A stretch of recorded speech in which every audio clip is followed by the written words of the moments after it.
الحمدللہ رب العالمین والعاقبۃ للمتقین والصلاۃ والسلام علی سید الانبیاء والمرسلین اما بعد فاعوذ باللہ من الشیطان الرجیم بسم اللہ الرحمن الرحیم واقیموا الصلاۃ صدق اللہ مولانا العظیم۔ قابل صد احترام حاضرین کرام، آج ہمارا موضوع ہے نماز کی اہمیت، فضیلت۔ ارکان اسلام میں اللہ رب العزت نے نماز کو بہت زیادہ اہمیت عطا فرمائی ہے۔ بعض علماء کا یہ خیال ہے کہ روزہ نماز سے افضل ہے، لیکن صحیح تحقیق یہی ہے کہ روزے پر اللہ رب العزت نے نماز کو کہیں زیادہ فضیلت عطا فرمائی ہے۔ حضور اکرم صلی اللہ علیہ وآلہ وسلم کا فرمان ہے کہ قیامت کے میدان میں سب سے پہلا جو سوال ہوگا، ان اول ما یحاسب بہ العبد یوم القیامۃ صلاتہ، نماز کے بارے میں پہلا سوال ہوگا کہ تو نے نماز کیوں نہیں پڑھی۔ پھر ہر عبادت، مثلا روزے پر صرف ایک سوال ہے، حج پر ایک سوال، زکوٰۃ پر ایک سوال کہ زکوٰۃ کیوں نہیں دی، روزہ کیوں نہیں رکھا۔ لیکن نماز ایک ایسی عبادت ہے کہ اس پر بیک وقت دو سوال ہوں گے کہ تو نے نماز وقت پر کیوں نہیں پڑھی۔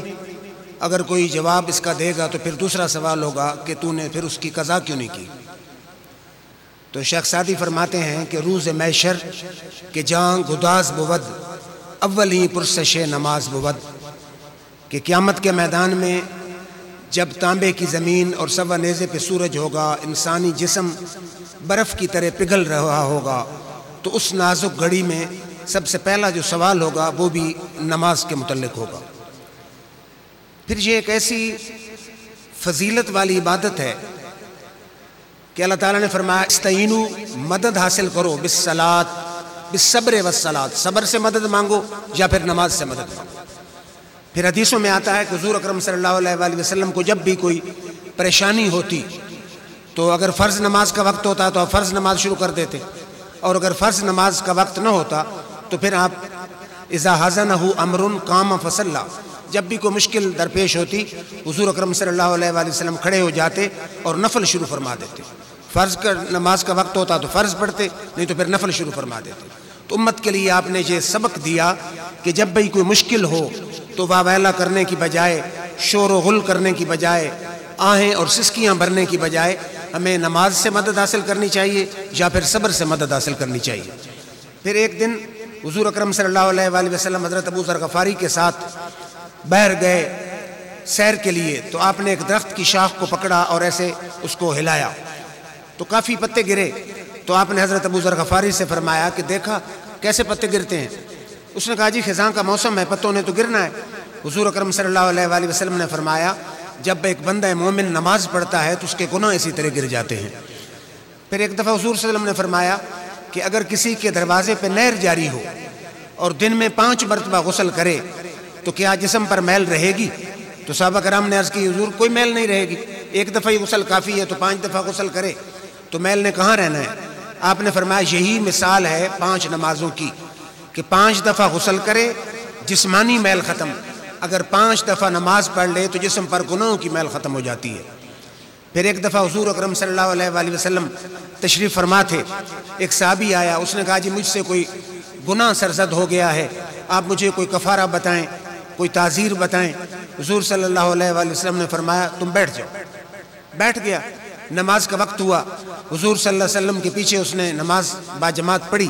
نماز کے بعد اس نے پھر سوال کیا کہ یا رسول اللہ صلی اللہ علیہ وسلم میں نے عرض کیا تھا کہ میں نے لغزش کی ہے، گناہ کیا ہے، کفارہ بتائیں، کوئی تعزیر بتائیں۔ حضور صلی اللہ علیہ وآلہ وسلم نے فرمایا کیا تو نے ہمارے پیچھے نماز نہیں پڑھی؟ تو اس نے عرض کی حضور نماز پڑھی ہے۔ فرمایا تو نے قرآن کا حکم نہیں سنا؟ اقم الصلاۃ طرفی النہار وزلفا من اللیل فإن الحسنات یذہبن السیئات، جب نیکیاں آتی ہیں برائیاں خود بخود مٹ جاتی ہیں۔ جب تو نے ہمارے پیچھے نماز پڑھ لی تو اللہ نے نماز کی برکت سے تیرے گناہ کی سیاہی کو مٹا دیا ہے۔ اب صحابی کے ذہن میں یہ خیال آیا کہ یہ مہربانی، یہ عنایت، یہ کرم، یہ کنسیشن، یہ رعایت شاید صرف میرے لیے ہو، یہ میری خصوصیت ہو کہ حضور نے مجھ پہ کرم کیا ہو، تو اس نے عرض کی علی یا رسول اللہ اول کل امتن، کہ کیا یہ کرم اور مہربانی صرف میرے لیے ہے یا ساری امت کے لیے ہے؟ حضور نے فرمایا لکل امتی جمیعہم، میرے صحابی میری ساری امت کے لیے رب کا یہی قانون ہے کہ اگر نماز پڑھے گا تو صغیرہ گناہ کی سیاہی بغیر توبہ کے نماز کی برکت سے اللہ تعالیٰ خود بخود اس کو مٹا دے گا۔ پھر قرآن میں اللہ تعالیٰ نے کامیابی کا اصول کیا بتایا ہے۔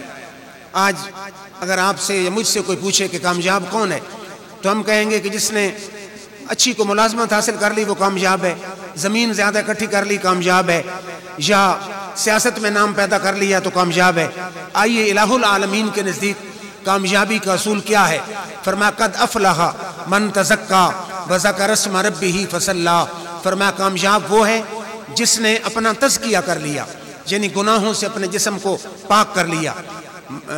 قد افلح من تزکا، اپنا تزکیہ کیا، گناہوں سے بچ گیا، جسم کو گناہوں سے پاک کر لیا، وذکر اسم ربہ، اور اپنے رب کا ذکر کیا، فصلی، اور نماز پڑھی۔ تین کامیابی کے اصول ہیں۔ فرمایا پہلی بات یہ ہے کہ گناہوں سے بچے، اپنے جسم کو گناہوں سے پاک کرے، جسم کا تزکیہ کرے، اور دوسرا یہ ہے کہ ذکر خدا کرے، اور تیسری بات یہ ہے کہ جو نماز پنجگانہ پڑھے ان تین باتوں پہ کاربند ہو جائے، الہ العالمین فرماتے ہیں کہ میں رب یہ حکم دیتا ہوں کہ وہ دین میں بھی کامیاب ہے اور آخرت میں بھی کامیاب ہے۔ اس کے علاوہ اب جو نماز میں سستی کرتے ہیں، قرآن کیا کہتا ہے؟ فرمایا فویل للمصلین الذین هم عن صلاتهم ساہون، بربادی ہے ان نمازیوں کے لیے کہ جو اپنی نماز سے غافل ہیں۔ یہاں مراد نماز چھوڑنے والے نہیں، بلکہ نماز میں غفلت کرنے والے، سستی کرنے والے، کہ نماز کو وقت پہ نہ پڑھا، مسجد کی بجائے گھر میں پڑھ لیا، جماعت کی پرواہ نہ کی، تکبیر اولیٰ کی پرواہ نہ کی، جیسے طبیعت نے چاہا دیر سے آ کے جلدی جلدی نماز پڑھ کے چلا گیا۔ تو اللہ تعالیٰ فرماتا ہے کہ جو نماز میں سستی کرتے ہیں، لاپرواہی کرتے ہیں، بے نیازی کرتے ہیں، ان کے لیے بربادی ہے۔ تو مقام غور ہے کہ جو نماز توجہ سے نہ پڑھے، سستی کرے، اگر اس کے لیے بربادی ہے تو جو سرے سے پڑھے ہی نہیں اس کے متعلق پھر کتنا اللہ تعالیٰ کا عذاب اور گرفت اور پکڑ ہوگی۔ پھر یہ بھی قرآن میں آتا ہے کہ میدان معاشر میں کچھ لوگ جنت میں ہوں گے، کچھ دوزخ میں ہوں گے، تو جنتی دوزخیوں سے پوچھیں گے کہ ما سلککم فی سقر، کہ تمہیں دوزخ میں کس چیز نے ڈالا؟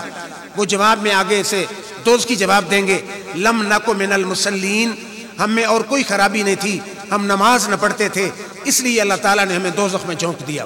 تو اب یہ تو قرآن تھا، اب حضور صلی اللہ علیہ وسلم کا فرمان۔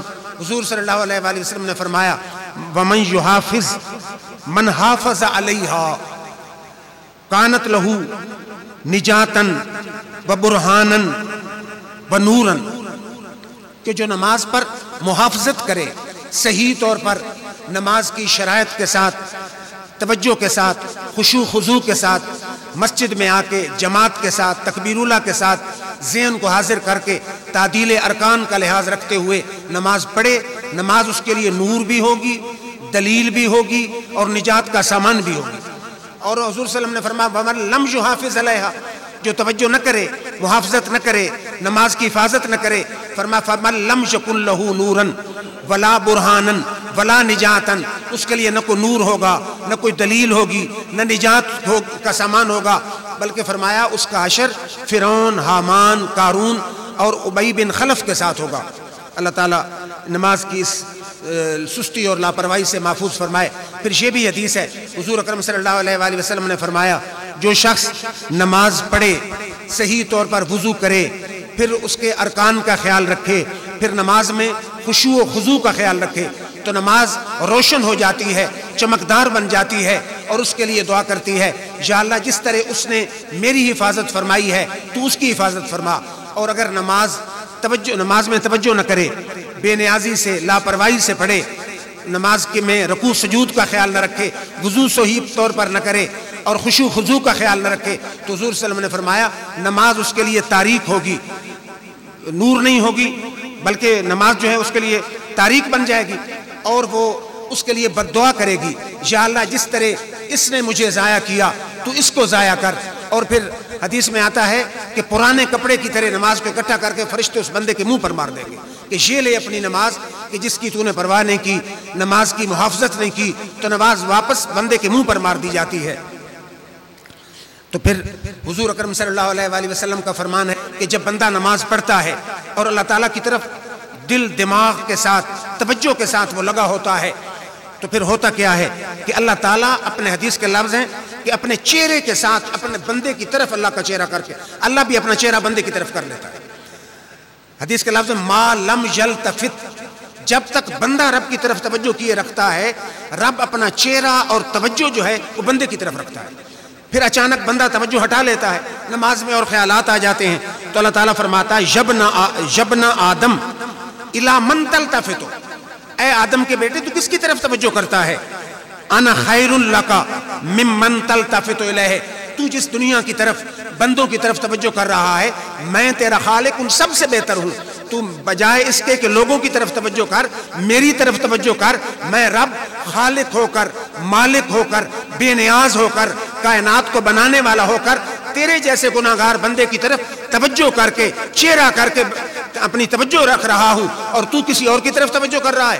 تو بات وہی ڈاکٹر اقبال نے غالباً اسی موقع پر کہا ہے کہ اللہ تعالیٰ فرماتا ہے ہم تو مائل بکرم ہیں، کوئی سائل ہی نہیں، راہ دکھائیں کسے، کوئی راہ رو منزل ہی نہیں، کہ اللہ کی رحمت جھوم جھوم کے آتی ہے اور کہتی ہے کہ ہم تو مائل بکرم ہیں، ہم تو مہربانی کرنے کے لیے تیار ہیں، شفقت کرنے کے لیے تیار ہیں، رحم کرنے کے لیے تیار ہیں، ہم تو مائل بکرم ہیں، کوئی سائل ہی نہیں، کوئی سوال ہی نہیں ہے، راہ دکھائیں کسے، کوئی راہ رو منزل ہی نہیں، ہم کس بندے کو راہ دکھائیں، کوئی منزل کو تلاش کرنے والا ہے ہی نہیں۔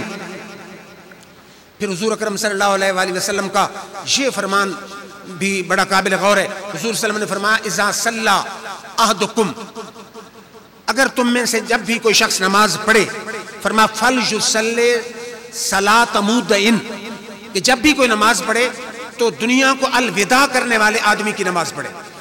وہ اپنے ذہن میں سوچے کہ یہ نماز میری زندگی کی آخری نماز ہے، الوداعی نماز، زندگی کی آخری نماز سوچ کے جب بھی نماز پڑھنے لگے یہ سوچے کہ یہ نماز میری زندگی کی آخری نماز ہے، نہ جانے پھر نماز نصیب ہوگی یا نہیں۔ تو خشوع، خضوع، خوف خدا، دنیا سے توجہ ہٹا کے رب کی طرف توجہ کر کے آخری نماز سمجھتے ہوئے نماز پڑھے۔ پھر اللہ کے ولی جو نماز کا طریقہ ہمیں سکھاتے ہیں، جس طرح وہ نماز پڑھتے ہیں، آئیے حاتم بلخی بہت بڑے ولی کامل تھے، آپ سے کسی نے پوچھا کہ جناب آپ نماز کیسے پڑھتے ہیں؟ آپ نے فرمایا میں جب نماز پڑھتا ہوں تو میرا نظریہ یہ ہوتا ہے کہ میں پل صراط پہ کھڑا ہوں، میری دائیں جانب جنت ہے، بائیں جانب دوزخ ہے، میں پل صراط پہ ہوں، موت کا فرشتہ میرے سر پہ ہے، اور میری زندگی کی یہ آخری نماز ہے۔ آگے سننے والے نے کہا کہ آپ کتنے عرصے سے یہ نماز پڑھ رہے ہیں؟ تو آپ نے فرمایا میں 7 سال سے اس عقیدے سے، اس نظریے سے نماز پڑھ رہا ہوں کہ زندگی کی آخری نماز ہے، پل صراط پہ کھڑا ہوں، موت کا فرشتہ میرے سر پہ ہے، جنت دائیں جانب ہے اور دوزخ بائیں جانب ہے، اور میری آخری نماز ہے۔ تو سننے والے نے کہا افسوس، ہم نے تو زندگی میں ایک نماز بھی ایسی نہیں پڑھی کہ ہم اسے الوداعی نماز سمجھتے ہوئے، موت کے فرشتے کو سر پہ حاضر سمجھتے ہوئے نماز پڑھیں۔ تو ہمیں بھی چاہیے کہ جیسے حضور کا فرمان ہے کہ آخری نماز سمجھتے ہوئے انسان نماز پڑھے، اور اس اللہ کے ولی کا یہ طریقہ ہے کہ آخری نماز پڑھے۔ اور یہ قرآن کی آیت بھی ہے، اللہ تعالیٰ نے فرمایا قد افلح المؤمنون الذین هم فی صلاتهم خاشعون، کہ کامیاب ہو گئے نمازی، ہر نمازی نہیں، فرمایا کامیاب ہو گئے وہ نمازی، قد افلح المؤمنون الذین هم فی صلاتهم خاشعون، کہ جو نماز میں خشوع رکھتے ہیں، خضوع رکھتے ہیں، دنیا سے کٹ کے اللہ کا خوف دل میں رکھ کے صرف اللہ کی طرف توجہ کر کے ساری دنیا کے تصورات، تخیلات، خیالات نکال کے اللہ کی طرف توجہ کر کے نماز پڑھ رہے ہیں۔ تو قرآن کہتا ہے وہی نمازی کامیاب ہیں، ہر نمازی کامیاب نہیں، صرف وہ نمازی کامیاب ہے جو نماز میں خشوع و خضوع رکھتا ہے۔ اور حضور اکرم صلی اللہ علیہ وآلہ وسلم کا اور بھی فرمان ہے، آپ نے فرمایا کہ جب بھی نماز پڑھے تو کس نظریے سے نماز پڑھ؟ حضور صلی اللہ علیہ وسلم نے فرمایا کنا کا ترا ہو، کہ تو اپنے رب کو دیکھ رہا ہے۔ اگر یہ مقام نصیب نہ ہو تو کم از کم اتنا ہونا چاہیے ذہن میں کہ رب تو مجھے دیکھ رہا ہے۔ اعبد ربک کانک تراہ فإن لم یکن تراہ کانک یراہ، نظریہ یہ ہونا چاہیے کہ میں رب کو اپنے سامنے دیکھ رہا ہوں، اگر یہ مقام نصیب نہ ہو تو کم از کم یہ تو ہونا چاہیے کہ رب تو مجھے دیکھ رہا ہے۔ تو ایسی نماز پڑھنی چاہیے۔ پھر حضور اکرم صلی اللہ علیہ وآلہ وسلم سے پوچھا گیا کہ سب سے افضل عمل کون سا ہے؟ حضور نے فرمایا الصلاۃ لوقتہا، اپنے وقت پر نماز پڑھنا سب سے افضل عمل ہے۔ پھر حضور اکرم صلی اللہ علیہ وآلہ وسلم نے فرمایا من صلی البردین دخل الجنہ، جس نے 2 ٹھنڈی نمازیں پڑھی وہ جنت میں چلا گیا۔ پوچھا کہ جی ٹھنڈی نمازیں کون سی ہیں؟ فرمایا صبح کی نماز اور عصر کی نماز، جو 2 نمازیں یہ پڑھ لے، فرمایا حضور نے فرمایا ان نمازوں کے صدقے اللہ تعالیٰ اس کو جنت عطا فرما دے گا۔ پھر یہ بھی حضور کا فرمان ہے من صلی العشاء فی جماعت کانما قام نصف اللیل، جس نے عشاء کی نماز جماعت سے پڑھی وہ یوں سمجھے میں نے آدھی رات تک کھڑے ہو کے نفل پڑھے ہیں۔ اور دوسری حدیث ہے کہ جس نے صبح کی نماز با جماعت پڑھی وہ یوں سمجھے میں نے ساری رات کھڑے ہو کے نفل پڑھے ہیں۔ اور یہ بھی حضور اکرم صلی اللہ علیہ وآلہ وسلم کا فرمان ہے ان افضل الصلاۃ عند اللہ صلاۃ المغرب، حضور نے فرمایا سب سے افضل نماز مغرب کی نماز ہے۔ ومن صلی بعدہا رکعتین بنى اللہ لہ بیتا فی الجنہ، جو مغرب کی نماز جماعت سے پڑھے اور پھر 2 رکعت سنت پڑھ لے، حضور نے فرمایا اللہ تعالیٰ اس کے لیے جنت میں گھر تعمیر فرما دیتا ہے۔ لیکن آج سے غالباً 60-70 سال پہلے اقبال کہہ گیا اور سچ کہہ گیا کہ مسجدیں ہیں مرثیہ خاں، وہ نمازی نہ رہے، وہ صاحب اوصاف حجازی نہ رہے، فلسفہ رہ گیا تلقین غزالی نہ رہی، رہ گئی رسم آزاں وہ روح بلالی نہ رہی۔ کہ رمضان آئے تو مسجد میں کچھ رونق نظر آتی ہے، رمضان گیا تو مسجد کی رونق گئی۔ حالانکہ یہ نماز صرف رمضان میں فرض نہیں، یہ 12 مہینے فرض ہے، 5 وقت فرض ہے۔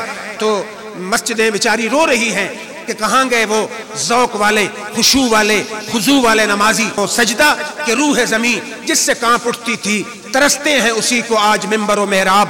کہ جب وہ سجدہ کرتے تھے، حضرت عمر فاروق کا سجدہ، حضرت صدیق اکبر کا سجدہ، علی شیر خدا کا سجدہ، امام زین العابدین کا سجدہ، سید الشہداء امام حسین کا سجدہ، غوث اعظم کا سجدہ، تو اس قسم کے سلف صالحین کا جو سجدہ ہوتا تھا وہ سجدہ کہ روح زمین کانپ اٹھتی تھی، ترستے ہیں اسی کو آج منبر و محراب۔ منبر بھی اسی کو ترس رہا ہے، محراب بھی ترس رہی ہے، اور مسجد کے محراب، مسجد کے دیواریں، مسجد کے مینار جو ہیں وہ رو رہے ہیں کہ آج ہمیں رونق نظر نہیں آ رہی، وہ نمازی نظر نہیں آ رہے۔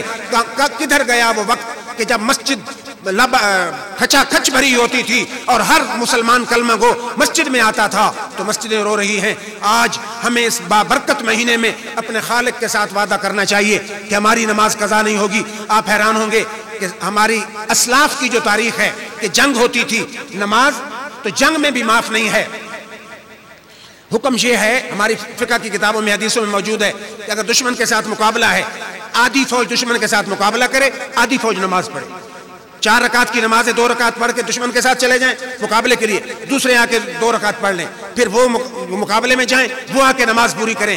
تو اقبال کہتا ہے آ گیا عین لڑائی میں اگر وقت نماز، قبلہ روح ہو کے زمین بوس ہوئی قوم حجاز، ایک ہی صف میں کھڑے ہو گئے محمود و ایاز، نہ کوئی بندہ رہا نہ بندہ نواز۔ کتنی مساوات کا پیغام ہے، ڈی سی ہو بلکہ وزیر اعظم ہو۔ اب وزیر اعظم ہاؤس کی جو مسجد ہوتی ہے، یہ ممکن ہے کہ پہلی صف میں چپڑاسی کھڑا ہو، دوسری صف میں وزیر اعظم کھڑا ہو، چپڑاسی کے جہاں قدم ہوں گے سجدے میں وہاں وزیر اعظم کا سر ہوگا۔ میرا رب دنیا کو بتانا چاہتا ہے کہ وزیر اعظم، امیر آدمی، لینڈ لارڈ، کارخانے دار، پیسے والے جو دنیا میں ہوں گے، جب میرے گھر میں آتے ہیں تو میری نظر میں سب برابر ہیں۔ ایک ہی صف میں کھڑے ہو گئے محمود و ایاز، نہ کوئی بندہ رہا نہ بندہ نواز۔ یہاں چاہے کوئی بادشاہ ہے چاہے کوئی گدھا ہے، ایک ہی صف میں کھڑا ہوگا۔ اور یہ بھی ممکن ہے گدھا پہلی صف میں کھڑا ہو، بادشاہ دوسری صف میں کھڑا ہو۔ اور آخری بات یہ بھی ذہنوں میں رہے کہ نماز ہر ایک کے پیچھے پڑھ لیں، نہیں۔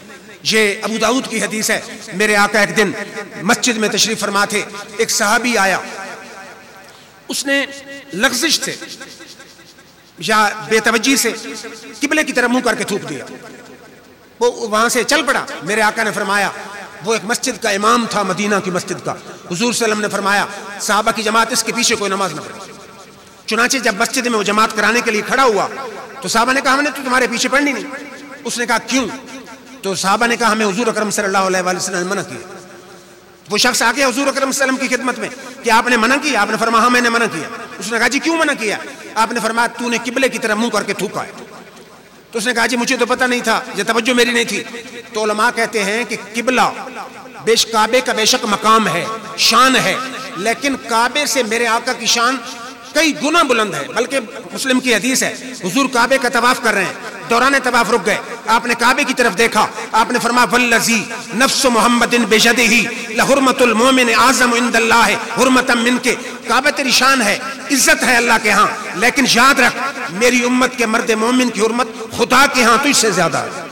تو حضور کے غلام کا مقام کعبے سے زیادہ ہے، اور پھر اس پر اجماع ہے کہ کعبے سے عرش کی شان زیادہ ہے۔ یہ مسلمہ مسئلہ ہے، علماء دیوبند، علماء اہل حدیث، علماء اہل سنت تینوں کا اتفاق ہے کہ کعبے سے عرش کی شان زیادہ ہے، لیکن چاہے ہو کعبہ چاہے ہو عرش، دونوں کا ہمارے آقا کی شان سے کوئی مقابلہ ہے ہی نہیں۔ مولوی انور شاہ صاحب کشمیری کی کتاب ہے فیض الباری شرح بخاری، وہ اس میں لکھتے ہیں کہ اس وقت مدینہ شریف میں سبز گنبد میں حضور کی مزار انور میں مدینہ کی جو مٹی حضور کے جسم سے مس کر رہی ہے، اس مٹی کی شان کعبے سے بھی زیادہ، اللہ کا عرش سے بھی زیادہ۔ تو اب غور فرمائیں کہ کعبے سے حضور کے امت کے ولی کی شان زیادہ ہے، اور جو مٹی حضور کے جسم سے لگ رہی ہے اس کی شان کعبے سے زیادہ ہے۔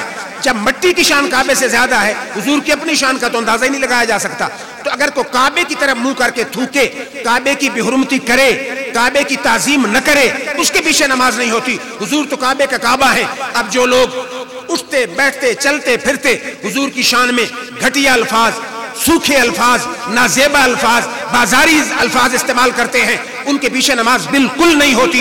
کبھی بھی ان کے پیچھے نماز نہیں پڑھنی چاہیے۔ الگ پڑھ لیں، گھر میں پڑھ لیں، علیحدہ پڑھ لیں، لیکن کم از کم اتنا شعور ہونا چاہیے کہ امام کے دماغ کی سوئی مدینہ کی طرف لگی ہے یا کسی اور کی طرف لگی ہے، یہ نہیں جہاں چلے جائیں اس کے پیچھے پڑھ لیں۔ اور پھر یہ بھی ذہنوں میں رہنا چاہیے جو لوگ مسلمانوں کو مشرک کہتے ہیں، آپ پھر بھی ان کے پیچھے نماز پڑھ لیں گے، کم از کم اتنا شعور ہونا چاہیے کہ جو حضور کا فرمان ہے الکفر لا تردو، کفر ٹلتا نہیں ہے۔